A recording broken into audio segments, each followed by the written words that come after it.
जय जय शङ्कर हर हर शङ्कर जय जय शङ्कर हर हर शङ्कर जय जय शङ्कर हर हर शङ्कर जय जय शङ्कर.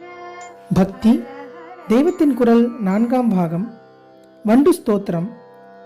சம்சாரம் நீக்கி சதானந்தம் அருளும் அடி. பரிமள பரிபோக சச்சிதானந்தே என்று ஆச்சாரியால் சொல்கிறார். பரிமளம் என்றால் சுகந்தம். பரிமள ரங்கநாதர் என்றே சொல்வதுண்டு. பரிபோகம் சுகித்து சுகித்து அனுபவிக்கக்கூடியது. எத்தனை ருசித்தாலும் திகட்டாத ஆனந்தம் தருவது. எப்படிப்பட்ட ஆனந்தம்? சாதாரண விருந்து நிலா சாப்பாடு சாப்பிடுகிற ஆனந்தமா? இல்லை. தைத்திரிய உபனிஷத்தில் ஆனந்தத்துக்கு மேல் ஆனந்தம் என்று ஒவ்வொரு தினசான ஆனந்தத்தையும் அடுக்கிக் கொண்டே போய் அதன் உச்சியாக சொல்லி இருக்கிற பரமானந்தத்தையே தருவது பகவானின் பாதம். பிரம்மத்தை சத் சித் ஆனந்தம் என்பார்கள். அதுதான் அழியாத உண்மை பொருளான சத். அதுவே அறியப்படுவதாகவும் அறிகிறவனாகவும் கூட இருக்கிற அறிவு சித். அந்த நிலையில் தனக்கு வேறாக எதுவுமே இல்லாமல் இருப்பதுதான் சாஸ்வத ஆனந்தம், சச்சிதானந்தம். இந்த சச்சிதானந்தத்தையே தேனாக பொழிந்து கொண்டும் சுகந்தமாக மனம் வீசிக்கொண்டும் இருப்பது ஸ்ரீபதியின் பாதார விந்தம்.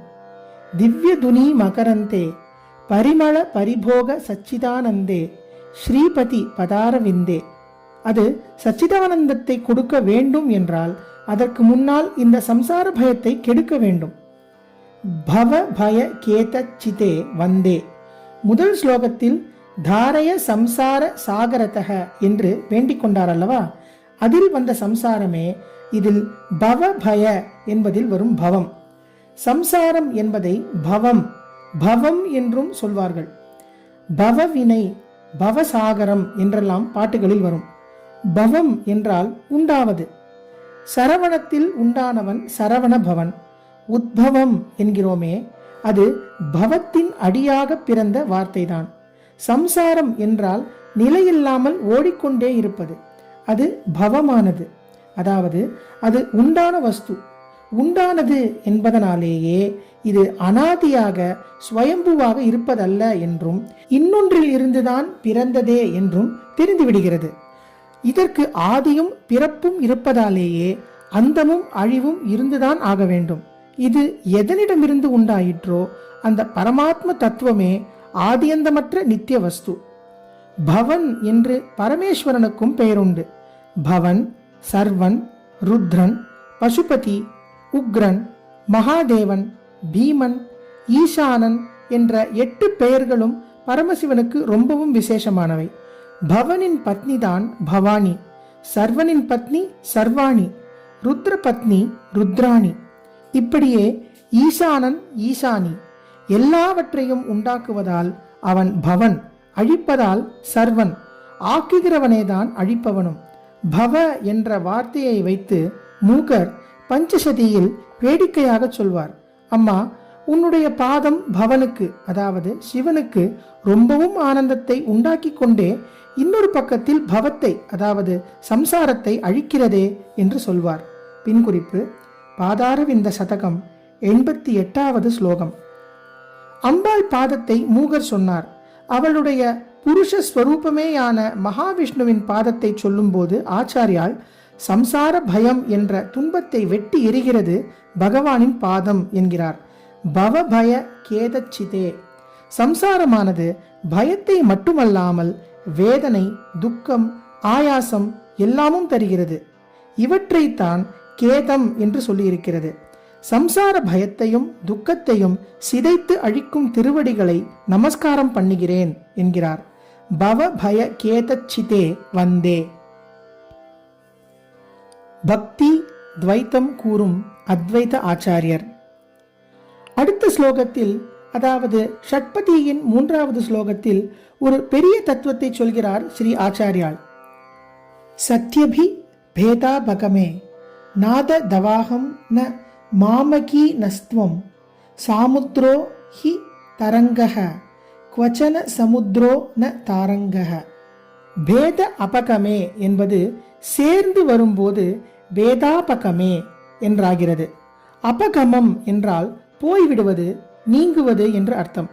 கமம், கமனம் என்றால் வருவது, சேர்வது. இதற்கு எதிர்ச்சொல் அபகமம். பேத அபகமே என்றால் பேதம் நீங்கிவிட்ட நிலையிலே என்று அர்த்தம். என்ன பேதம்?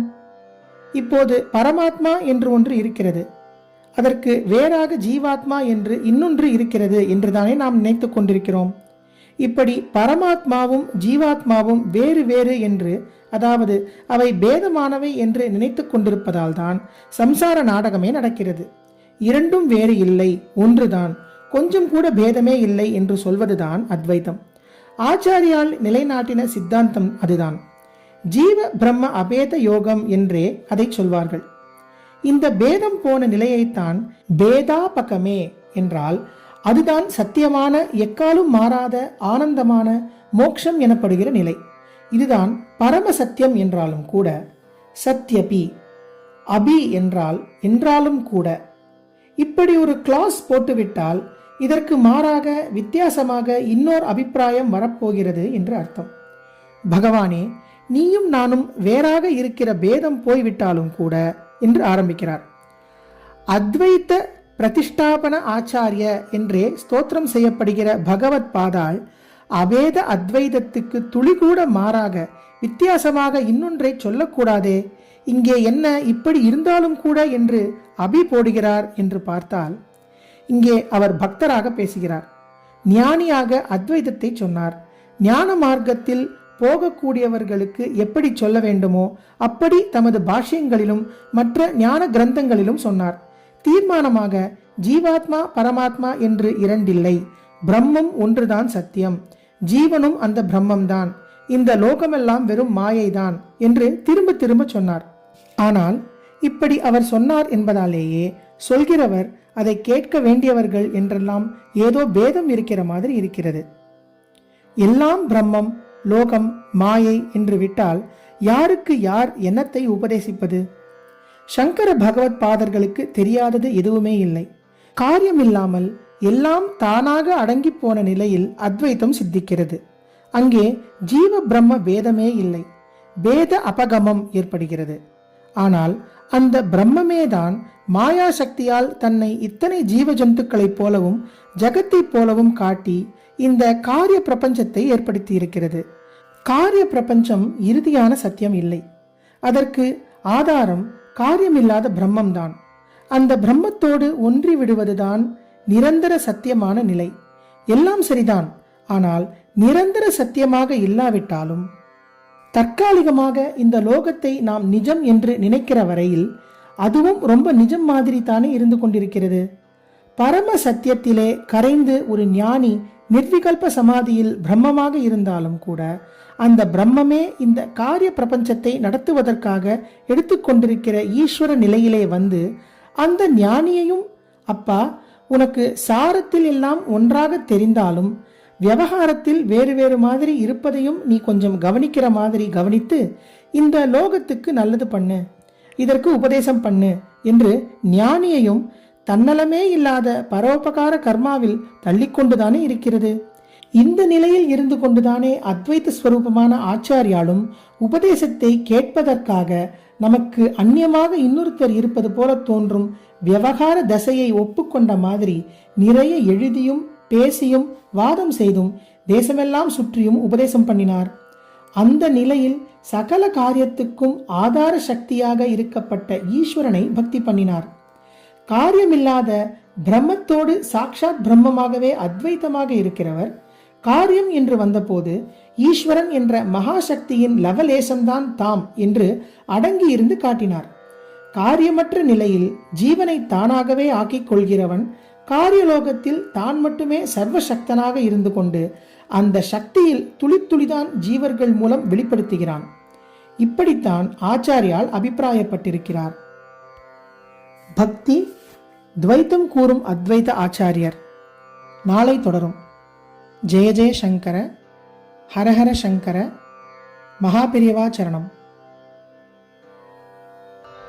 ஜெய ஜெய சங்கர, हर हर शङ्करा जय जय शङ्कर हर हर शङ्करा जय जय शङ्कर